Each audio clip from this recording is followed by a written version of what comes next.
हमारे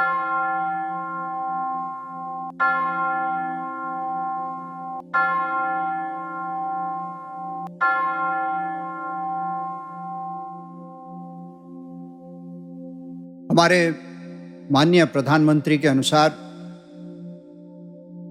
हम लोग भीड़ में इकट्ठा नहीं हो सकते, चर्च में इकट्ठा नहीं हो सकते, और इसीलिए इस YouTube के माध्यम से मैं वो संदेश जो प्रभु ने आज मेरे दिल पर रखा है आप तक पहुंचा रहा हूं।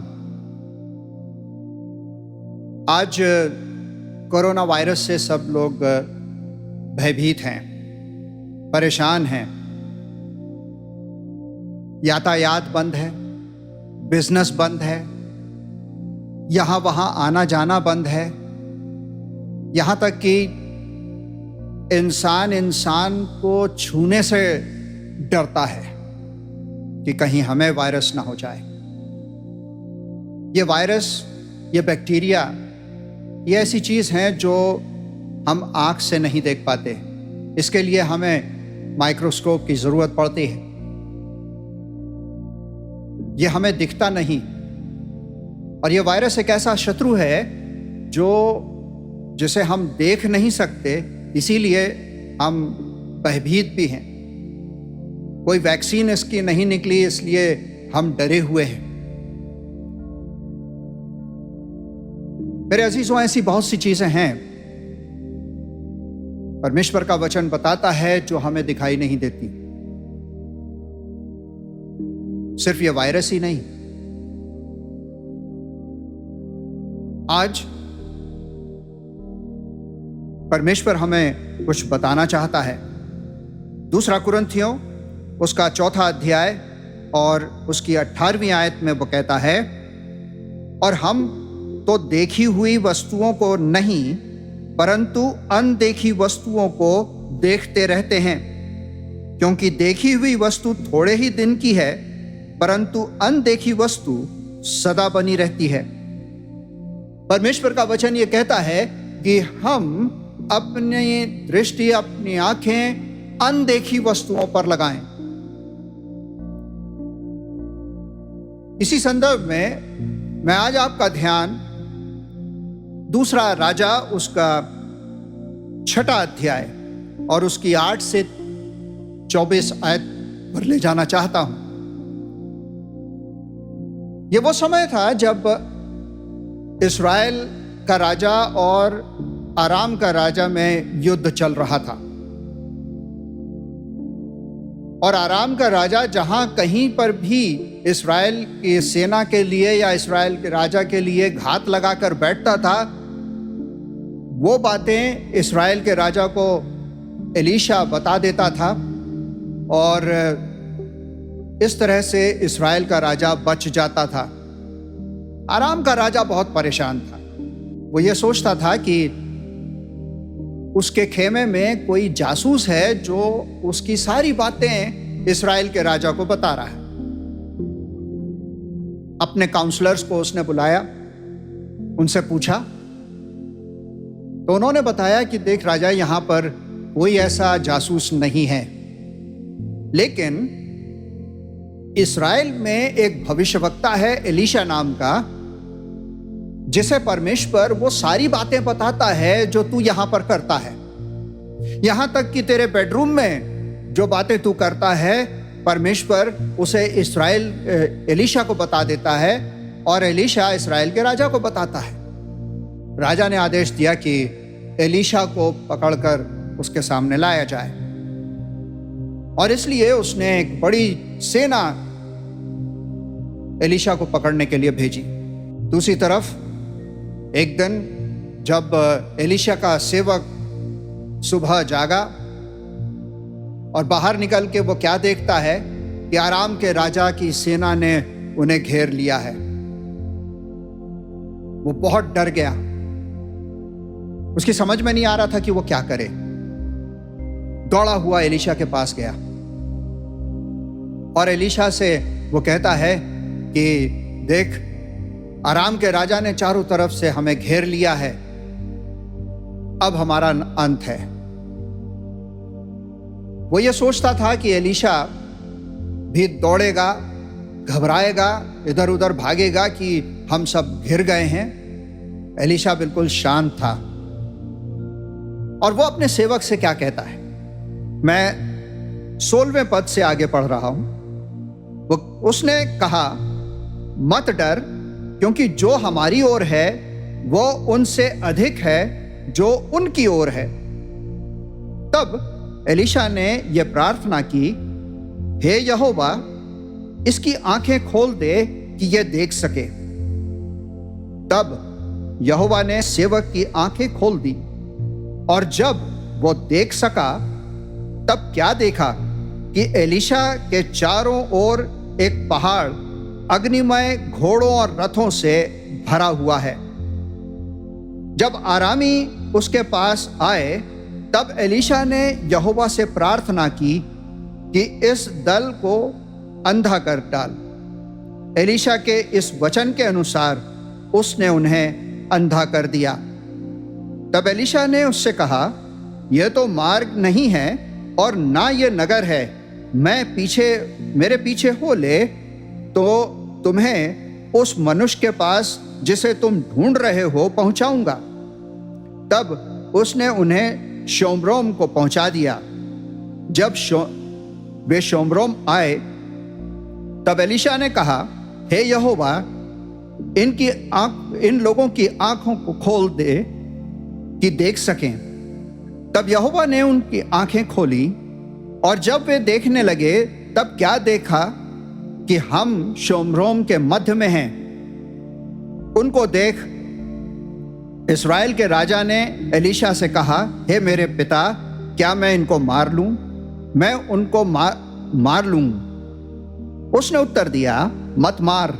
क्या तू उनको मार दिया करता है जिनको तू तलवार और धनुष से बंधुआ बना लेता है? तू उनको अन्न जल दे कि खा पीकर अपने स्वामी के पास चले जाएं। तब वे उसने उनके लिए बड़ी जेवनार की, और जब वे खा पी चुके तब उसने उन्हें विदा किया और वे अपने स्वामी के पास चले गए। इसके बाद आराम के दल इस्राएल के देश पर फिर न आए। मेरे अजीजों, यहां पर हम एलीशा की प्रार्थना देखते हैं। एलीशा प्रार्थना करता है परमेश्वर से कि उसके दास की आंखों को वो खोल दे। परमेश्वर उसकी आंखों को खोल देता है, और वो क्या देखता है कि उनके चारों ओर अग्निमय घोड़े और रथ हैं। और फिर एलीशा प्रार्थना करता है आराम की सेना के लिए कि प्रभु इनकी आंखें बंद कर दे, इनको अंधा कर दे। परमेश्वर वैसे ही करता है। और फिर वो प्रार्थना करता है कि इनके आंखों को फिर से खोल दे। एलीशा प्रार्थना करता है। अब यहां पर एक प्रश्न उठता है कि वो कौन सी चीजें हैं जो नहीं देख पाते। इस सेवक ने वो कौन सी चीजें थी जो नहीं देखी। पहली बात, हम परमेश्वर की उपस्थिति को नहीं देख पाते। परमेश्वर की उपस्थिति को हम महसूस नहीं कर पाते। एलीशा के सेवक का यही हाल था। जब उसने आराम की राजा की सेना को देखा, वो चारों ओर से घिरे हुए हैं, घबरा गया, डर गया। एलीशा कहता है, मत डर। वो कहता है, क्योंकि जो हमारी ओर है वो उनसे अधिक है जो उनकी ओर है। वो परमेश्वर जिसने पूरे कायनात को बनाया, वो एलीशा के साथ था। एलीशा इस बात को जानता था, समझता था, महसूस करता था। यह अनुभव था उसका कि परमेश्वर उसके साथ है। और इसीलिए वो परमेश्वर से प्रार्थना करता है अपने सेवक के लिए कि इसकी आंखें खोल दे। मेरे अजीजों, परमेश्वर आज आपके साथ है। परमेश्वर आज मेरे साथ है। इस कठिन परिस्थितियों में भी परमेश्वर हमारे साथ है। भजन संहिता उसका 139वां अध्याय और 7 और 8 पद लिखा है, मैं तेरे आत्मा से भागकर किधर जाऊं, वह तेरे सामने से किधर भागूं। यदि मैं आकाश पर चढ़ूं तो तू वहां है, यदि मैं अपना बिछौना अधोलोक में बिछाऊं तो तू वहां भी है। परमेश्वर हर जगह है, हम कहीं पर भी जाएं वो हमारे साथ है। मत्ती की इंजील उसका 28वां अध्याय 20 आयत में वो कहता है, मैं सदैव तुम्हारे साथ हूं, मैं जगत के अंत तक तुम्हारे साथ हूं। वो हमारे साथ है, वो हमारे साथ है, पर हम उसकी प्रेजेंस को, उसकी उपस्थिति को हम अनुभव नहीं करते, ना ही हम उसके उपस्थिति से कहीं जा सकते हैं। वो हर जगह है। अगर हमें परमेश्वर की उपस्थिति को जानना है तो हमें एलीशा के समान प्रार्थना करनी पड़ेगी कि प्रभु तू मेरी आंखों को खोल दे ताकि मैं तुझे देख सकूं। तू मेरी आंखों को खोल दे ताकि मैं तुझे देख सकूं, तेरा अनुभव कर सकूं। और हम उसका अनुभव कर सकते हैं, अपनी वर्शिप में उसका अनुभव कर सकते हैं। जब हम एक साथ मिलकर परमेश्वर की आराधना स्तुति करते हैं, हम उसकी उपस्थिति का एहसास करते हैं। और सबसे महत्वपूर्ण बात, हम यीशु मसीह के द्वारा परमेश्वर को देखते हैं। कुलुसियों की पत्री उसका 1 अध्याय और 15वीं आयत लिखा है, वह तो अदृश्य परमेश्वर का प्रतिरूप और सारी सृष्टि में पहलौठा है। वो तो अदृश्य परमेश्वर का प्रतिरूप और सारी सृष्टि में पहलौठा है। हम परमेश्वर को यीशु मसीह के द्वारा देख सकते हैं, क्योंकि लिखा है वो तो अदृश्य परमेश्वर का प्रतिरूप है। वो एक ऐसा लेंस है जिसके द्वारा हम परमेश्वर को देखते हैं। मेरे अजीजों, हम जानते हैं कि परमेश्वर हमारे साथ है, वो यहां पर है, पर हमारे आसपास की जो परिस्थिति है, ये संसार, हमारी समस्याएं, इनके कारण परमेश्वर हमें धुंधला दिखाई देता है। पर जब हम यीशु मसीह के द्वारा हमारा जो विश्वास का लेंस है, उसमें प्रार्थना के द्वारा, यीशु मसीह के द्वारा, वर्शिप के द्वारा जब हम परमेश्वर को देखते हैं तो वो हमें बिल्कुल साफ दिखाई देता है। वो हमारे साथ है। आज की इस कठिन परिस्थिति में भी वो हमारे साथ है। YouTube पे आपने बहुत से संदेश सुने हैं, बहुत से लोगों ने WhatsApp पे एक दूसरे को बाइबल की आयतें भेजी हैं, बहुत से स्लोगन्स भेजे हैं बाइबल से संबंधित, परमेश्वर से संबंधित। ये सब क्या दिखाते हैं? ये क्या बता रहे हैं?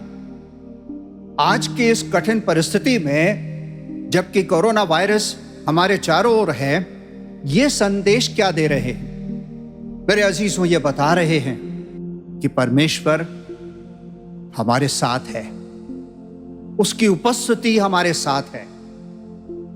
वो कहता है मत डर, मत डर।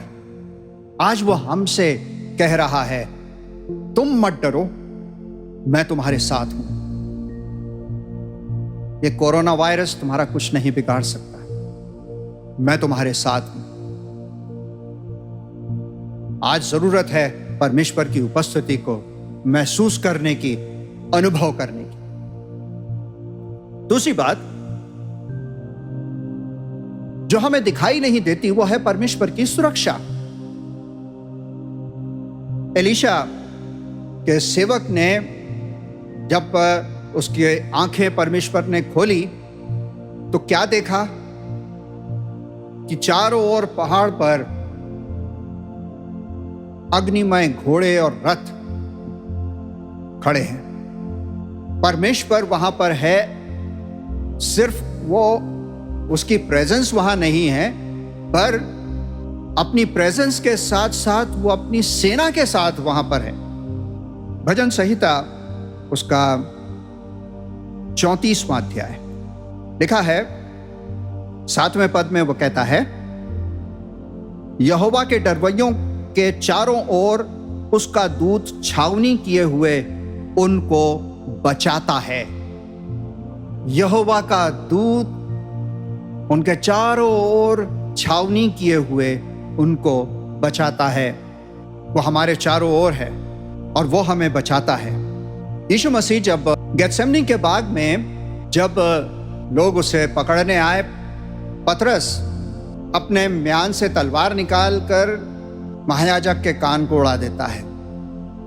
यीशु उससे क्या कहते हैं? यीशु कहते हैं कि मैं अभी पिता से विनती करूंगा तो वो 12 पलटन सिपाहियों को भेज सकता है मेरी सुरक्षा के लिए। 12 पलटन का मतलब है करीब 72,000 सैनिक, उससे ज्यादा। इतने सैनिक यीशु मसीह के लिए परमेश्वर भेज सकता है, वो कहता है। पर ऐसे समय में यीशु मसीह को प्रोटेक्शन की जरूरत नहीं थी, सुरक्षा की जरूरत नहीं थी, क्योंकि वो जानता था कि उसे सलीब पर जाना है, बलिदान देना है, और ये परमेश्वर पिता की इच्छा थी। वो उसकी इच्छा को पूरी करने आया था और उसकी इच्छा पूरा कर रहा था। और मेरे अजीजों, ऐसे समय में जब हम कठिनाइयों में पड़ते हैं, हमें देखना चाहिए कि परमेश्वर के दूत हमारे आसपास हैं हमारी रक्षा के लिए। यह परमेश्वर का वादा है कि वो अपने दूतों को हमारी रक्षा के लिए भेजेगा। वो हमारे चारों ओर रहेंगे। अब इसका मतलब यह नहीं कि हम अपनी कठिन परिस्थितियों से बच जाएंगे, नहीं, वो ऐसा काम नहीं करता। वो हमारी रक्षा करता है, सामर्थ्य देता है, ताकि हम अपनी कठिन परिस्थितियों में जय पा सकें, इन पर जय पा सकें। अब परमेश्वर की सुरक्षा को हम ये ना समझें कि वो कोई मैजिक है, एक जादू है, वो करता है और हम सुरक्षित हो जाते हैं। जिन परिस्थितियों में हम हैं, जिस डर में हम हैं, परमेश्वर उस डर से हमें निकाल देता है। ऐसा वो नहीं करता, वो ऐसा नहीं करता, पर वो हमें सामर्थ्य देता है कि हम उस पर जय पा सकें।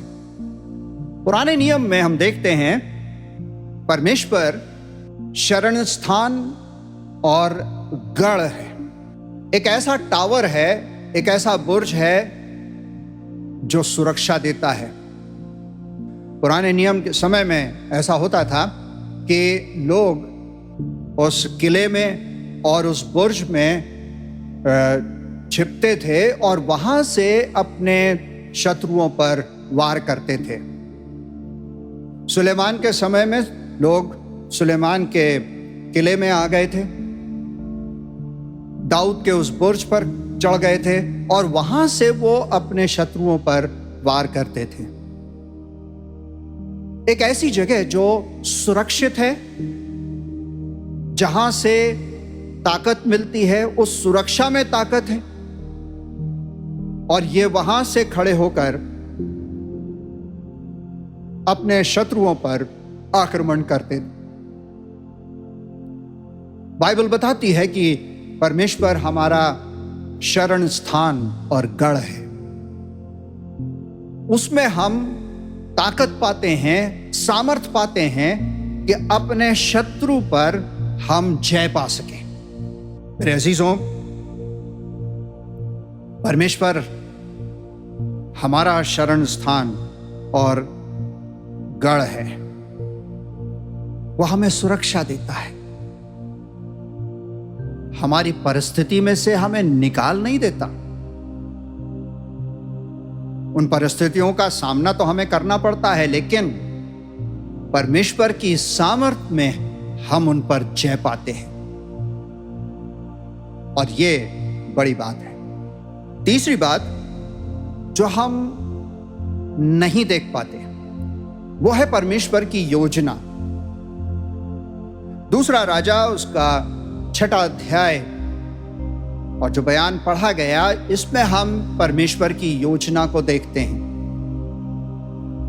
इसमें परमेश्वर की योजना थी। वहां खून नहीं बहाया गया। आराम के राजा की सेना को एलीशा ने कहा, इनको खिलाओ पिलाओ, इनका आदर सत्कार करो और उसके बाद इन्हें वापस भेज दो। और उसका नतीजा क्या निकला? फिर आराम के राजा ने कभी इस्राएल पर आक्रमण नहीं किया। ये परमेश्वर की योजना हम देखते हैं। हम अपने जीवन में भी परमेश्वर की योजना देखते हैं। आज जिन परिस्थितियों में हम चल रहे हैं या जिन परिस्थितियों से गुजर रहे हैं, इसमें भी हम परमेश्वर की योजना को देखते हैं। इन दिनों में आपने बहुत से YouTube संदेश सुने होंगे, गाने सुने होंगे, बहुत से WhatsApp पर बाइबल वर्सेस आपने देखी होंगी, पढ़ी होंगी। बहुत से लोगों ने अलग अलग भविष्यवाणियों जो आमोस और दूसरे भविष्यवक्ताओं की पुस्तक में दिए गए हैं, वो लिखे आपने पढ़े होंगे। आज की इस परिस्थिति में परमेश्वर की योजना क्या है? वो क्या बता रहा है? वो बता रहा है कि यीशु जल्द आने वाला है। मेरे अजीजों, हम बहुत से प्लान्स बनाते हैं, बहुत सी योजनाएं अपने जीवन के लिए बनाते हैं। हम ऐसा करेंगे, हम वैसा करेंगे, और उन योजनाओं को पूरा करने के लिए हम अपना जीवन लगा देते हैं ताकि उनको पूरा करें। लेकिन हमारी इस योजना में कोई तीसरा व्यक्ति है जो कंट्रोल करता है। होता क्या है? हम योजना बनाते हैं, हम ऐसा करेंगे, हम ये करेंगे, हम वो करेंगे, सब अच्छा चलता है, लेकिन फिर कुछ ऐसा हो जाता है जिसके कारण हमारी योजना विफल हो जाती है, या कुछ ऐसा हो जाता है जिससे कि हम को जो लक्ष्य प्राप्त करना चाहिए वो ना करके हम कहीं और चले जाते हैं, किसी और लक्ष्य पर चले जाते हैं। यह हमारे साथ होता है, और वो इसलिए होता है मेरे अजीजों, क्योंकि परमेश्वर की योजना हमारे लिए वो नहीं होती जो हम योजना बनाते हैं। परमेश्वर हर एक के लिए योजना बनाता है, और वो चाहता है कि हम इंसान उसकी योजना के मुताबिक चलें। और इसीलिए हमारे जो योजनाएं हैं वो अमूमन सफल नहीं होती या अधूरी रह जाती हैं। यदि हम परमेश्वर की योजना में अपनी योजना बनाकर चलें तो हम कामयाब हो सकते हैं या कामयाब होंगे। लेकिन हम क्या करते हैं? हम परमेश्वर के सामने अपनी योजना रखते हैं और परमेश्वर से कहते हैं कि तू अपनी योजना इसमें मिला ले और फिर साथ में चल। हम तेरे साथ नहीं, हम अपनी योजना को लेकर तेरे साथ नहीं चलेंगे, तू अपनी योजना को हमारे साथ लेकर चल। मेरे अजीजों, परमेश्वर चाहता है कि हम अपनी योजना को उसकी योजना में मिलाकर चलें।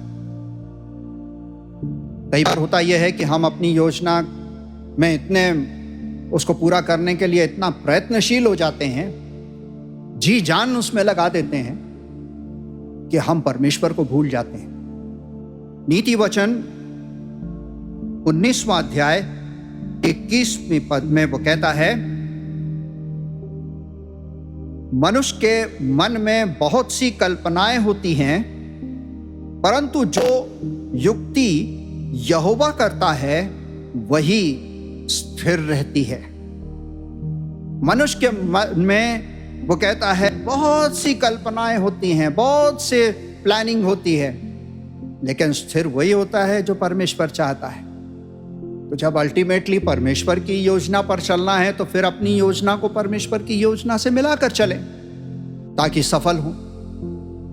और उसके लिए हमें परमेश्वर की इच्छा, उसकी योजना को जानना जरूरी है कि वो हमारे जीवन से क्या चाहता है, क्या चाहता है कि हम करें। और जब हम अपनी इच्छा को उसकी इच्छा पर मिलाएंगे, अपनी योजना को उसकी योजना में मिलाएंगे, वो हमें सफलता देगा। ये कोरोना वायरस भी परमेश्वर का एक योजना है। इसमें वो क्या कुछ हमें सिखाना चाहता है, ये देखना पड़ेगा। परमेश्वर क्या चाहता है इन दिनों में। पर सच्चाई यह है कि परमेश्वर ही सब कुछ संचालित करता है, वो कंट्रोल करता है, वो कंट्रोल करता है। और इन दिनों में वो हमें ये बता रहा है कि हम यीशु के लिए तैयार हो जाएं। बाइबल की भविष्यवाणियां पूरी हो रही हैं। ये वायरस आया है, ये चला जाएगा, पर और मरियां आएंगी, ये बाइबल कहती है। और परेशानियां आएंगी, और तकलीफें आएंगी, ये बाइबल कहती है। पर परमेश्वर चाहता है कि इन सब के पहले जब यीशु बादलों पर आए तो हम उठा लिए जाएं। वो समय बहुत निकट है, बहुत ही निकट है। मेरे अजीजों, एलीशा के उस सेवक ने जब बाहर देखा उस सुबह, वो परमेश्वर की उपस्थिति को, उसके सुरक्षा को, उसके योजना को नहीं देख सका, घबरा गया। लेकिन जब परमेश्वर ने उसकी आंखों को खोल दिया, उसने परमेश्वर को देखा, उसकी सुरक्षा को देखा, उसकी योजना को देखा। आज जरूरत है मेरे अजीजों कि हम भी परमेश्वर से दुआ करें कि वो हमारी आंखों को खोल दे ताकि हम परमेश्वर को देख सकें। हमारे मन की आंखों को खोल दे ताकि हम परमेश्वर को देख सकें, उसकी सुरक्षा को देख सकें, वो सुरक्षा जो हमारे चारों ओर है, और उसकी योजना को देख सकें, जान सकें। और सिर्फ देखें और जाने नहीं, उस योजना के अनुसार चलें। जैसा परमेश्वर चाहता है वैसा करें। क्या आप इसके लिए तैयार हैं? क्या आप आज इसी समय, क्या आप इस प्रभु के इस वचन को सुन रहे हैं? क्या आप इसी समय उससे दुआ करेंगे और कहेंगे कि प्रभु मेरी आंखों को खोल दे, मेरे मन की आंखों को खोल दे, ताकि इस कठिन परिस्थिति में, जबकि चारों तरफ मौत ही मौत है, पूरी दुनिया में मौत फैली हुई है, ऐसे समय में मैं तुझे देख सकूं, जान सकूं कि तू मेरे साथ है, तेरी सुरक्षा को देख सकूं और तेरी योजना को समझ सकूं, ताकि उसके अनुसार काम करूं और अपने आप को तैयार करूं। क्या आप मेरे साथ ये प्रार्थना करेंगे? हम प्रार्थना करें।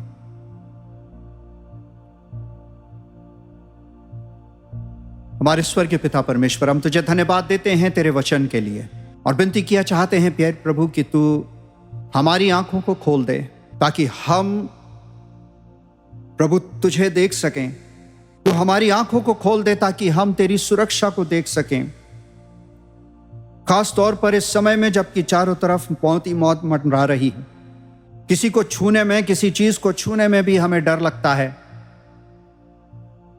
विनती किया चाहते हैं प्यारे प्रभु कि अपनी सुरक्षा प्रदान कर, हमारी आंखों को खोल ताकि हम तेरी सुरक्षा को देख सकें, हमारी आंखों को खोल ताकि हम तेरी योजना को देख सकें, और तेरी योजना के मुताबिक हम अपने आप को तैयार कर लें। अपनी आत्मा की सामर्थ हमें दे ताकि प्यारे प्रभु हम तैयार रहें कि जब यीशु बादलों पर आए तो हम तैयार पाए जाएं और हम तेरे पास, यीशु के पास उठा लिए जाएं। तू सहायता कर। एक बार फिर तुझे धन्यवाद देते हैं तेरे वचन के लिए, और ये सब मांगते अपने त्राता और मुक्तिदाता प्रभु यीशु मसीह के नाम में, आमीन। प्रभु आपको आशीष दे।